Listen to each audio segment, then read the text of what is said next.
This is the Faith and Clarity Podcast, a Denison Forum podcast, and I'm your host, Mark Turman. Looking forward to another great conversation and want to thank you right off the bat for being with us. I want to remind you that we're trying to help you live a life that is driven by faith and not by fear. We do that by helping you to look beyond the headlines of today and to find the hope that Jesus wants us to have as we think critically, live faithfully, and serve intentionally. Going to focus today on helping to generate flourishing among others and in our own lives by living faithfully to the truths that God sets before us. So our topic today, here in the season of holidays, Thanksgiving, Christmas, all of those things are coming toward us very quickly now. We want to talk about hope, one of the most fundamental things about faith. So many times God led the Apostle Paul to talk about that triad of faith, hope, and love. One of the best Bible verse prayers that you'll ever find is Romans chapter 15, verse 13, that the God of all hope wants us to overflow with hope because he is overflowing with hope. And we want to talk more about that today. So I hope you'll stay with us for this topic. My conversation partner today is Tim Altman, who is the president and CEO of TheHopeLine. And by the end of this conversation, we want you to not only have more hope, but we want you to know what God is doing through this incredible ministry. Tim has a background in Christian radio and video production. And a number of years ago, that led him into a partnership with Dawson McAllister and the Dawson McAllister Association. Some of you listening, like me, will remember that Dawson McAllister had a thriving ministry among young people and young adults that really stretched 50 years, but was something that many of us became aware of in the 70s, 80s, and 90s, and even into the early 2000s. Conferences and later into Christian radio. That's where I first encountered him in the town I grew up in. The Christian radio station was started in the late 1980s, and Dawson McAllister became one of those voices that I heard in the early days of that radio station. In the early 90s, Tim helped launch that show called the Dawson McAllister Live Radio Talk Show. And behind the scenes was what we know today as the Hope Line, which handled the calls when people came to need some guidance and were looking for encouragement and for truth. The Hope Line was behind the radio show and answered those calls and offered biblical wisdom, biblical advice to those that were seeking help. That was an incredibly strong radio ministry and led to what Tim is doing today. He lives in Tennessee, married to his wife Janice for 52 years, and I love the statement on his bio, we have the kids and the grandkids to prove it. So, Tim, welcome to the Faith and Clarity Podcast. We're glad to have you with us today. Thank you so much, Mark. It's a privilege and an honor. Appreciate it. Well, looking forward to learning more about you and the work that you're doing. But, you know, hope seems to be one of those things that you kind of know it when you see it, or you know when you don't have it. But I was wondering if you could just kind of give me your gut level definition of hope and why it is so important to our lives. Wow, gut level definition of hope. I think it's when you see a future for yourself or the people you love. At least in the context of what we do with young people, that would be a very apt definition because they often don't see a future for themselves. And that's a lack of hope. Yeah, and when you see people, when you're talking to people, especially young people these days, and you can discern that their hope is really waning, what other effects are you seeing as you talk with young people? We'll get into some of the statistics maybe in a little bit about the rising tide of hopelessness among teenagers. But what are the kind of the telltale signs that you see when you're talking to these folks? Well, I think one of the first things is anxiety. They're just not, they struggle day to day with normal everyday things. And the least little trip up of their routine creates anxiety. What's going to happen next? It may be with their parents. It may be with their friends. But it could be any event that creates that anxiety. It could be looking in the mirror and not liking what they see. There's more anxiety out there now than ever before because they're just not sure what's coming next. Yeah. And many families, parents, grandparents will be watching for some of those things as the holidays come. Even among college kids, many of us. I know I look back on my college days as some of the greatest days of my life that were just full of Mm-hmm. joy and friendship and the idea of a positive future, as you said. Just uh, when you look at your future and you don't see anything but darkness and negative outcomes, then hope runs away really fast. And those are things to be looking for, especially in this season. Sometimes the holidays have an intensification upon our sense of despair. Is that something that the Hope Line experiences when you get to this time of year? Do y'all see an uptick in calls because so many people are being joyful, or at least sound joyful, and that intensifies the despair of others? Interestingly enough, I don't think we see an uptick. We're just busy all the time. It Mm, doesn't seem to run by the calendar, quite frankly. And I mean, there are certain spikes at times of the year, but I think it has more to do with the schedule of people's lives, especially for teenagers and college students. The school year, yeah. you have ups and downs in the summer and breaks and whatnot. So there's a bit of a tick up because there's a break. But there can also be a tick down because people suddenly get engaged and they're not isolating. A lot of Mm, isolating going on these days, and social media, of course, makes that more possible. right. Yeah, And you can trick yourself into thinking that you're not isolating if you're engaging on social media, but it's actually oftentimes adding to your sense of isolation. Um, absolutely. I've largely given up social media because every time I engage it, I feel worse after I've been on it for a few minutes. So, I know. I agree. and so Why do you it just want to has a talk to a bunch of people that are just going to criticize you all the time? I don't get it. yeah, Yeah. yeah, or are editing their lives to show only their best parts of their lives, right, and Yeah. not the real part of your life. Tim, you've done this kind of work for a good long time now. And we're living in a unique season, obviously, in these next few years, post pandemic, that type of thing. Your definition of anxiety was really helpful to me just a moment ago, that anxiety is when you struggle for just normal, everyday stuff, that really ought to just be the standard par for the course kind of experience. But even the normal day to day stuff just kind of unwinds you sometimes and just overwhelms you with a sense of dread or catastrophizing, those types of things. As you talk to these young people, particularly over the last 3 5 years since we've kind of come out of the COVID season, are you seeing two or three big reasons? I know we mentioned social media, but are you seeing two or three things that just become repetitive themes for why they seem to be so full of despair, so full at times of cynicism? Is there certain themes that have emerged over the last 4 or 5 years? Well, I would say some things don't change, some things do. Mm, Here's some things that don't change.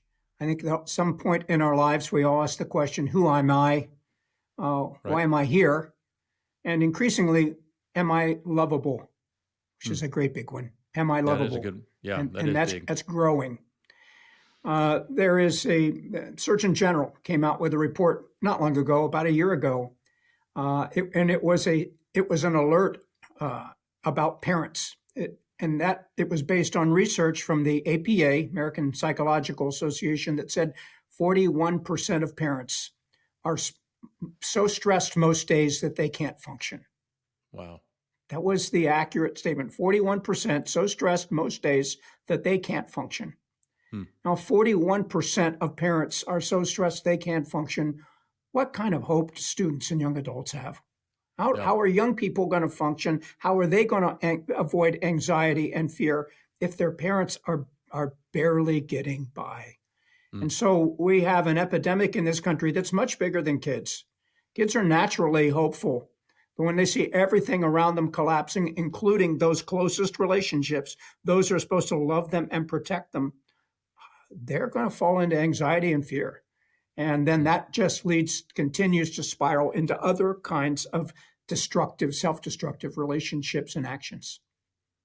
Yeah, so both are contagious, right? Both a sense Absolutely. of anxiety, fear, despair, as well as a spirit of optimism, a spirit of hope, of joy. All of those things are contagious, and if it starts with the parents, it's going to overflow to Mhm. all the other people in the home, right? Absolutely. Yeah. Absolutely.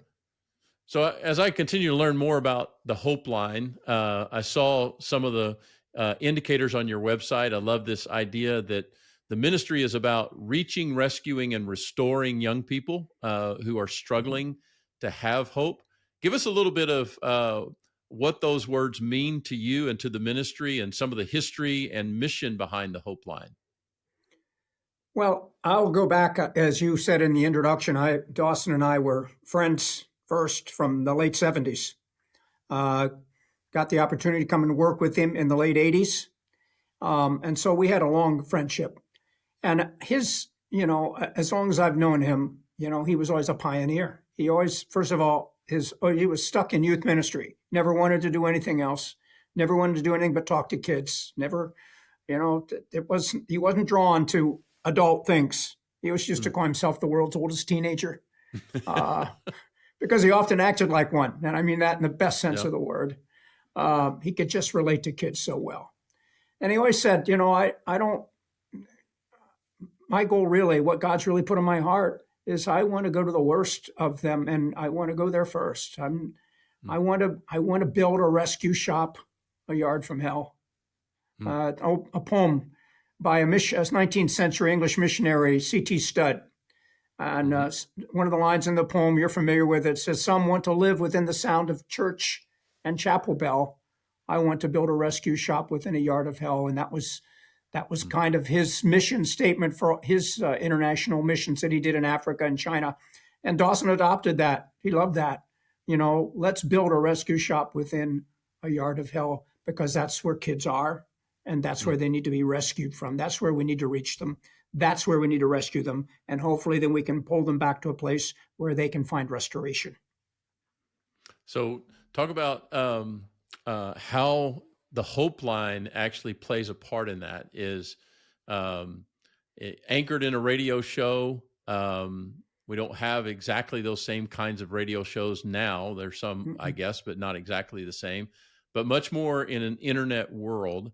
Tell us how the Hope Line works. How do Well, you yeah, and end up connecting to young people, and then how does the whole process really is focused, at least initially, on that reach part? How do we how do we set up shop close to the gates of hell, and then how do we find those coming by? How do you get their attention? Well, this has been a process. So I'll give a little bit of history here. As we started the radio program in 1991, uh, 2 hours a week every Sunday night, as you may remember, Yep. and kids would call in from all over the country as we were syndicated on really hundreds of Christian radio stations. But you get 5 minutes. So you're doing a 2 hour program. You get 5, 6, 7 minutes with each student, and you go on to the next. And at one point, Dawson said, "This is starting to feel like a Gee, I'm Sorry radio show." They come on the air. I give them some advice. I say, "I hope you've got someone you can talk to about this. Gee, I'm sorry, I can't stick with you." And Yeah. so about 6 months into the program, we started the Hope Line, which was a back end. It was just a back end of the show. We had volunteers. We had an 800 number, and you could call into the Hope Line while the show was on and a couple hours later. Hmm. Because we were literally having tens of thousands of young people trying to get into the show, and we'd get 15 on the air any given night. So the Hope Line was there. It still didn't answer the whole call, but we started to talk to a lot more kids. It'd be 10 or 15-minute conversations. Most of them were from a church background. They were listening to Christian radio. They at least had some support. They may not have been believers themselves, but they had support. And that the volume was so great that it moved from Sunday night. We started to answer calls after school. In fact, we promoted it that way. We'd say after school's the rule. 3 o'clock in the afternoon Central Time until 10 p.m. at night, we will take your calls Monday through Friday, in addition to Wow. Sunday night. Yeah. And it just kept growing and growing as the demand grew. In the early 2000s, I don't know if you knew this, but we went from Christian radio to top 40 radio. Got the opportunity to get on secular stations all around the country in the top 40 format. We were ultimately on over 150 of them, very, very large stations, 6 of the top 10 markets in the country, probably 1 million kids a week listening to the show. And the issues got darker because now these are kids that didn't come from a Christian background at all, didn't have necessarily supportive families, if any family at all, had all kinds of problems. And so the Hope Line now truly, that's the truth. The Hope Line edged its way to a yard from hell without us even knowing it, quite frankly, is what happened. Right. And then right about that same time is when the internet really started to take off. Websites became popular. Clearly, the only way people knew about us at the beginning was through the radio show. But as the internet became popular, we established a web presence and they could find us on the web. Google search eventually became popular and they would find us through Google search. Radio show diminished through and ended finally about 2017. But by this time, our web people were finding us on the web who had never heard of Dawson McAllister. They just were searching. I'm depressed. I'm anxious. I'm suicidal, or more mundane things like my boyfriend broke up with me, or my girlfriend broke up with me, or many, many other inquiries. And we worked what they called in those days search engine optimization, SEO, so that we'd show up high on those searches. And that's how people found us.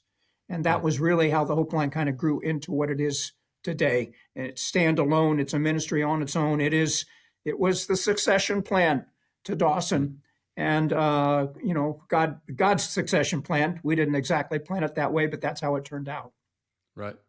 So tell us a little bit about what's unique about the Hope Line in terms of the approach that y'all have. How, if you have a story or two, a caller that stands out in your mind of kind of, hey, this is one of the best stories. What's unique about how the Hope Line engages and tries to bring hope to these young people as they come in? Well, I'll tell you a couple, and I want to make sure that we're clear. We were all phone calls. Through the early 2000s, we began to transition because live chat began to become a deal. Right. If you know kids or have kids or been around kids, they're on their phone all the time. Mm-hmm. And so less and less we're calling. So we started to do both. Less and less we're calling, more and more we're chatting. At some point, we made a decision, let's let the phones go. It's too complicated technology systems. Let's just do one. So we're all live chat now. Two stories. Remember a young man who had just broken up with his girlfriend for whatever reason. It was a horrific breakup. He had driven out into the woods in his truck. He had his loaded pistol with him, and he just didn't feel like he had any hope left in life, and life wasn't worth living. But he gave one last try and connected with the Hope Line.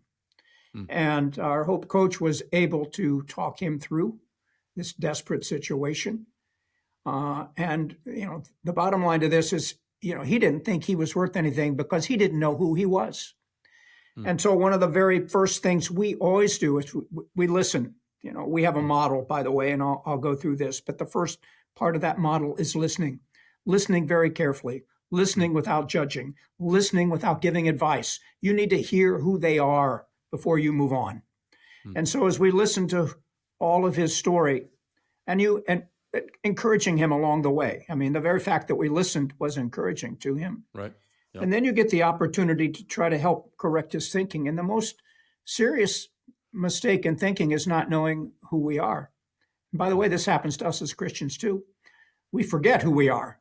A lot of kids don't know that they are made in the image of God and therefore of incredible eternal value, not just mortal value, but eternal value. So many kids don't know that, especially kids who've never given their lives to Christ.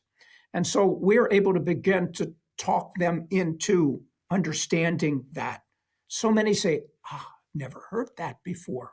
Of course they haven't. They've never had anyone telling them the deep truths of God. And so once they hear it, it gives them something to ponder. It doesn't mean they change overnight, but it gives them that glimmer of hope that says, I am more than I thought I was. And eventually I am way more than I thought I was. And that night, that young man said, I'm more than I thought I was. I've got something to live for. He unloaded his gun and went on with life. It gave him hope. And we send resources and help him through. I'll give you, and let me tell you about the process here before I go to the next story. We have a process we call LEAP, LEAP. It's a way we've been training our Hope coaches for over 20 years. There are other processes out there that professional counselors and whatnot use as they connect with someone who has a serious issue. But LEAP is very simple because our coaches, they're not trained counselors, they're coaches. They're trained, they're trained professionals, but they're coaches, not counselors. They're not licensed. And we train them in this method called LEAP. LEAP stands for listen, encourage, advise, and pray and plan. So LEAP, listen, encourage, advise, plan, and pray. It's very important, and it often goes exactly in that order. L is always first. You've got to listen. You've got to listen. Then we encourage. The encouragement is important because that's when we often get to say, things are not so bad, and here's why, here's how important you are. Then we advise them about how to get out of their situation, just some simple things that help them reconstruct their thinking and go a different direction than the one they were going. And then finally, let's get a plan. What are we going to do after you get off of this call, after I get off of this chat? What are you going to do next so that you don't fall back into this trap again? And then, of course, we ask permission to pray with them and for them and invite them back. And we also give them lots of resources that they can take up afterwards, mostly related to the very specific issue they're connecting with us on. Yeah. So the second story is from a young girl, a young teenager. She was 15 or 16, I don't remember now. And she had gone with her boyfriend, left the house. Actually, she told her parents she was going to her girlfriend's house, but she didn't. She went to her boyfriend's house. And I don't know if this boyfriend was older. I believe he was 18. He took her, I don't know whether he took him to her house or whatever, but eventually he wound up raping her and abusing her physically, hitting her. And somehow she got away. I don't even remember whether she was able just to leave or she escaped, but she put a search in, found us, and texted the Hope line and said, I don't know what to do. I'm all alone. I'm here. I just got out of this is what happened to me. I don't know what to do next. And so as we listened to the story and encouraged her, we said, we're going to help you. And so one of the things we say, especially to those who are minors or younger, is, where are your parents? Can they come and help you? Do they love you? Will they help you? Well, my parents love me very much, but I lied to them. I told them I was going to my girlfriend's house and went to my boyfriend's, and they'll be furious with me. I can't tell them. I can't tell them how I screwed up. We said, maybe you can, because yes, they may be mad at you for a moment, but they love you forever, and they want to know what's going on, and they want to help you. And so we were able to convince this girl to call her parents, and she called her father, and they came and collected her. And interestingly enough, about a week later, we got a message from the father that basically said, I hope you don't mind that I figured out who you were. My daughter gave us permission to contact you.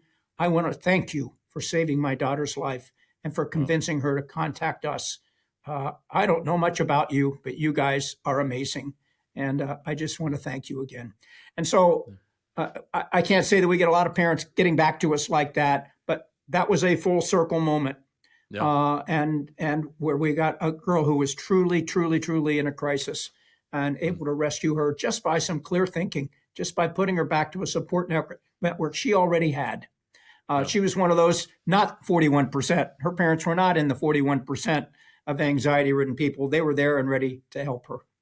Yeah, and so good to point her back to the love that was always present in her life. Amen. It's such a great thing. Tim, thanks for the stories that you've been sharing. Tell us a little bit about just the scope and scale of the Hope Line.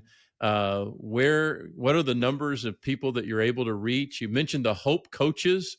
How many of those folks do you have? Anything that would help us understand the scope and scale of what y'all are able to do?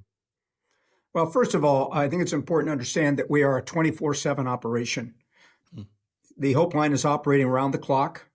And frankly, it's got a global reach. About 80% of the chats we receive are from the US, but the other 20% are from around the world. We had over 120 countries that we had chats from last year, Wow. including places that are, just would amaze you, like Saudi Arabia, Iraq, Iran, Pakistan. They're coming from everywhere. That 24/7 reach requires a lot of scheduling and work with our Hope coaches. We have about 45 Hope coaches. They work an average of two to three 4-hour shifts a week. They're all part-time. They all have other engagements, but they work every week. They're on the payroll because we want to train them and keep them accountable. We need them to show up for their shifts. We want them to get better. We have a quality assurance program, so we are able to continually give them feedback about how to get better or tell them what they're doing really well. So it's important. These are all people that have tremendous caring. They are actually located in all over the U.S. and in 8 different time zones around the world. So we have coverage in lots of places, and that is continuing to grow. This year, we were able, for the first time ever, to start some internships, which we're still exploring. But we had 3 internships this year. Have a bit of a partnership going with YWAM, Youth with a Mission, if you're familiar with them. And that has been exciting. We'll see what the Lord does with that. But all of that together means that this year we're going to actually have life-changing one-on-one conversations with over 32,000 students and young adults by the end of this year. Wow. And that's when I talk about those aren't 5-second conversations. They average 45 minutes or more. Because if you're going to get down deep into the core of what folks is, we don't rush them. This is not in a hurry. We're trying to get to the bottom and truly give them some help. And they're coming with all kinds of crises. And it's important to understand these calls. Sometimes they're not all suicide. About 12% deal with suicide ideation of those 32,000. And that's very consistent year to year that it runs to that number. We're filing about 12 to 15 abuse reports with Child Protective Services around the country every week for minors who call in and saying they're in an abuse situation, because we are a mandatory reporter, and so we train on how to do that. But lots of things, start more innocently, but turn into very self-destructive behavior. My boyfriend just broke up with me. Sounds, well, who hasn't gone through that from one side or the other? My girlfriend just broke up with me. But when you add this layer of anxiety in, and you don't feel lovable, and you don't really know who you are or value the fact that you're made in the image of God, that can be devastating. And it can lead you into alcohol abuse. It can lead you into drug abuse. It can lead you into promiscuous sex. It can lead you into trying to find that love in other places. And it can ultimately lead you into the hopelessness that tests you on taking your life, taking your own life, and create suicidal impulses. So there is a crisis is whatever a crisis is to the young person that's coming to us. Right. And we take them all seriously because you don't know where they're at in that cycle or where it's leading. And so we have to make sure they try to leave us in a healthy state of mind. I said we hopefully answer 32,000. There's another third of those people trying to get through to us that we can't get to because we don't have the capacity. It varies throughout the day. Some hours are bigger than others, and we try to staff accordingly. But we still need to grow our capacity to get more. And frankly, that's just the ones coming to us. The other thing we need to grow is helping people find us.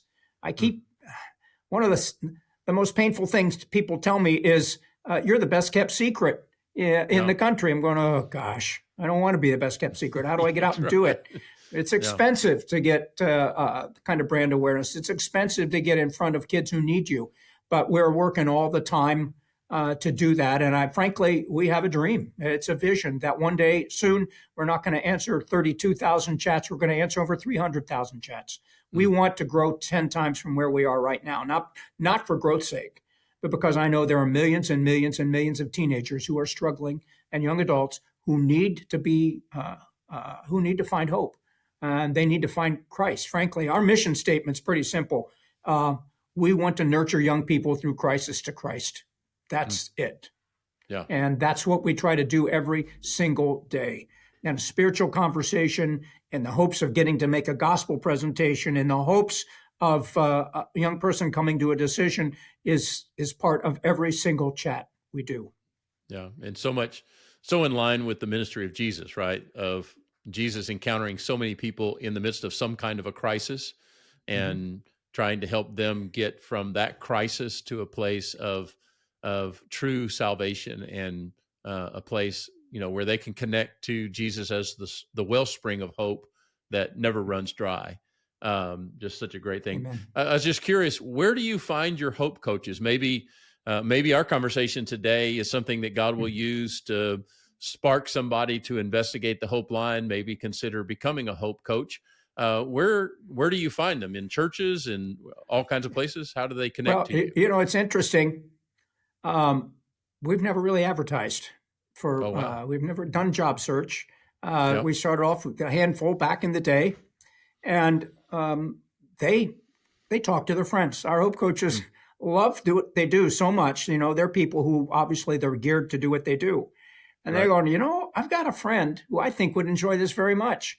And so they keep referring to their friends and acquaintances and telling them about us, and they put in an application. And so far, that application pool has never run dry. When we need to replace or grow, there's always somebody else there willing to take on the task and try out being a hope coach.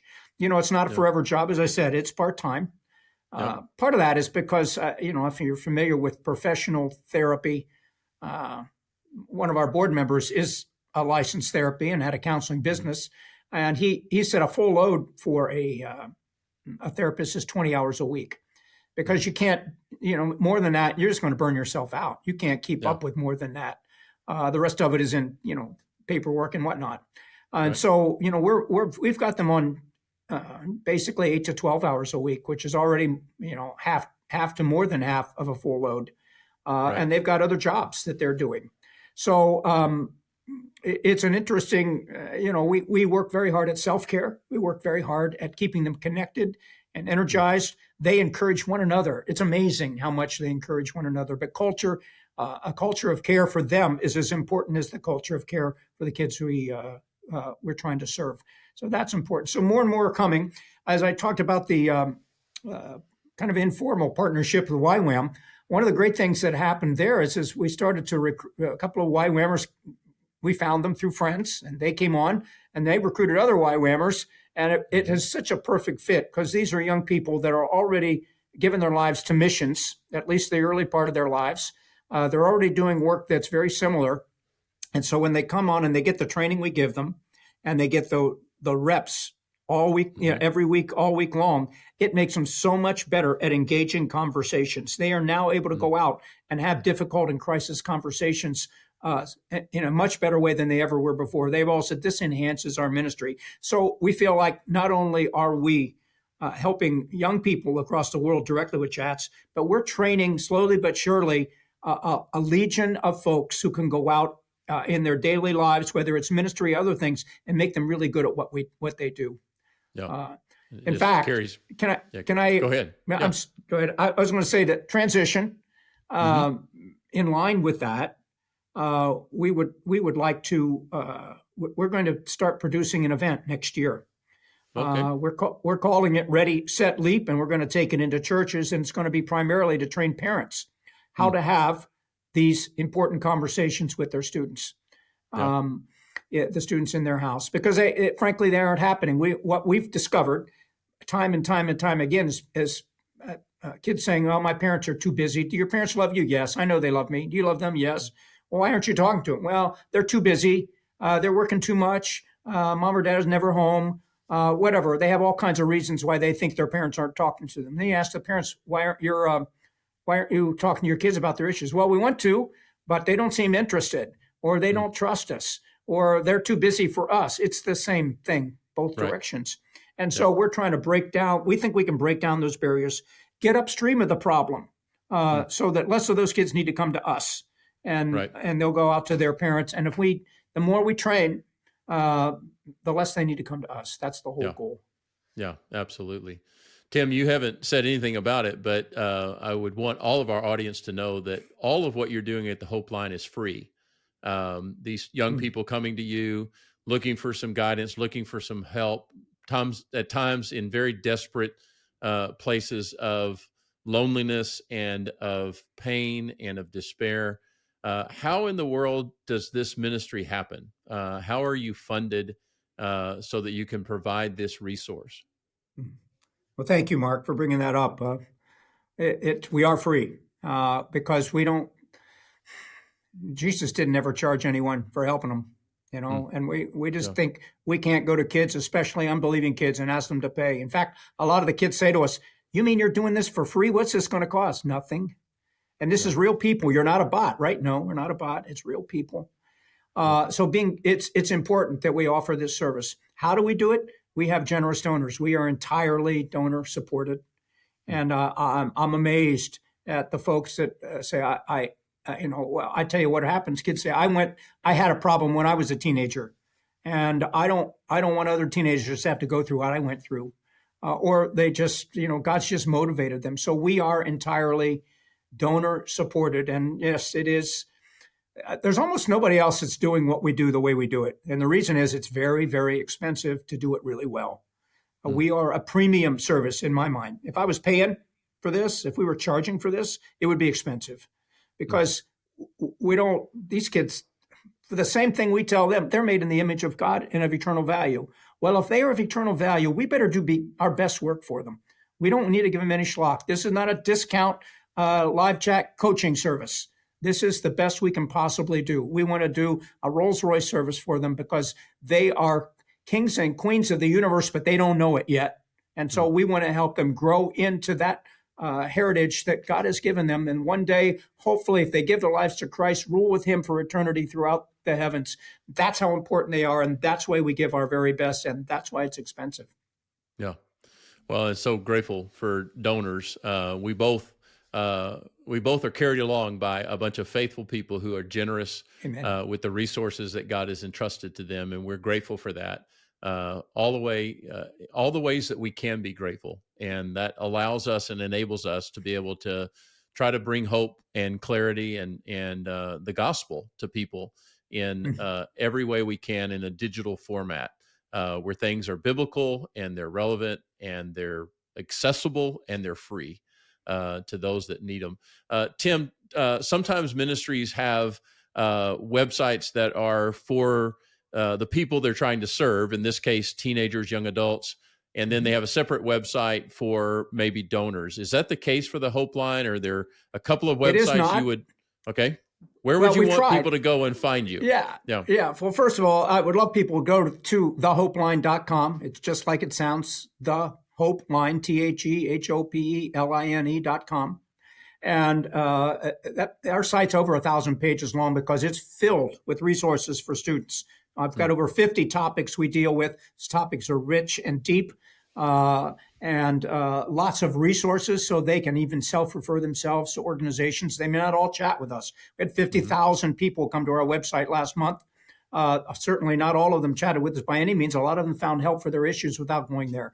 And so mm, we work very hard at that. But at the bottom, if you come to our homepage, thehopeline.com, and just scroll down, there's what they call the footer at the very bottom. right. And there are several things down there. One of them says Partners in Hope. Just a little line, Partners in Hope. If you go to that page is for the people that want to know more about how to help, want to support us financially, want to pray, want to tap into other things that they might be able to do to help the organization. So, how can you become a partner in hope? That's where you would go. The bottom of our homepage to the footer, Partners in Hope. So, Yeah. Thank you for that. And we hope our audience will check that out. I just was wondering, as we get ready to wrap up, Tim, we are in the season of the holidays, college kids mhm. coming home, family gatherings, that type of thing. I would imagine that there are some parents, some grandparents, even some young adults who are just anxious because of the interactions that may be coming because of the way holidays go, or the interactions that will be missed or that will not happen because of maybe dysfunction in their family. It may be just another way of you reaffirming that leap approach, but I just wonder, you have a background in pastoral care and pastoral theology. What word would you give to parents, to grandparents, aunts, uncles, when they gather in these unique settings of the holidays? And there's lots of generations that are represented, from very young to teenagers and then on up. Uh, what would you share with us about what to look for and how to bring hope into some of these special gatherings that we have here at the end of the year? Hmm. Well, I think I'd start with Rick Warren's famous statement in his book that says, "It's not about you." Mm, You know, yep, if you're a parent or a grandparent, if you're the adult in the room or one of the adults, it's about them. So focus on them, not on the things that frustrate you about them, but on who they are and where their dreams and aspirations are, where their hurts are, and how you can encourage them. And you've got to listen. Just sit down and listen. Ask questions. I'm so proud. I got a brother-in-law, and I've got a grandson who's 15, and he mm, loves my brother-in-law. And the reason he loves him is because that brother-in-law, every time he sees him, he asks him, "How are you doing? What's going on at school?" He just takes the time to ask him a lot of questions and mm. engages with him. Doesn't act like he's a piece of furniture in the room while the adults talk. He really engages with him, and my grandson loves him for that. So engaging. And the second thing I would say is avoid, like the plague, any impulse to judge. Mm. Your kids, your grandkids are not perfect. Guess what? Neither were you. And so don't judge them. They're trying to figure this thing called life out in a very, very complicated world Mm. where the digital, they're getting their attention digitally is getting stolen every day in ways that you and I never had to face. We didn't Right. have all these interruptions. And so don't judge them, encourage them. Yes, they made a lot of mistakes, and they may even make some mistakes right there in front of you. And so stop and pray, and then just say, you know what, life is hard, but I just want you to know I love you, and I want to know what's going on in your life. Engage them and don't judge them. Yeah. Yeah. And if you need additional resources, point people, especially young people, to the hopeline.com, not .org.com. And great resource. Tim, every time I sit down to have a podcast conversation with somebody like you, at the very top of my plan is Romans 15:13. And I was looking on X, seeing the presence of the Hope Line on the X platform, and I saw this same verse, Romans 15:13. Mm, May the God of hope fill you with all joy and peace as you trust in him, so that you may overflow with hope by the power of the Holy Spirit. That is God's mm, dream for all of us, that we would not only encounter his hope, but we would overflow with hope as it mm. overflows from him. And we hope that that is exactly what happens for you as our listeners, and with you and your family as you gather at this Thanksgiving season and on down through the rest of the year, as we seek to bring God's hope to the rest of the world. Tim, thank you for being a part of Faith and Clarity. God bless you and your family, and the ministry of thehopeline.com. We look forward to collaborating with you even more in the future. And thank you to our audience for being a part of our conversation today. And we look forward to seeing you next time on Faith and Clarity. Thank you very much, Mark.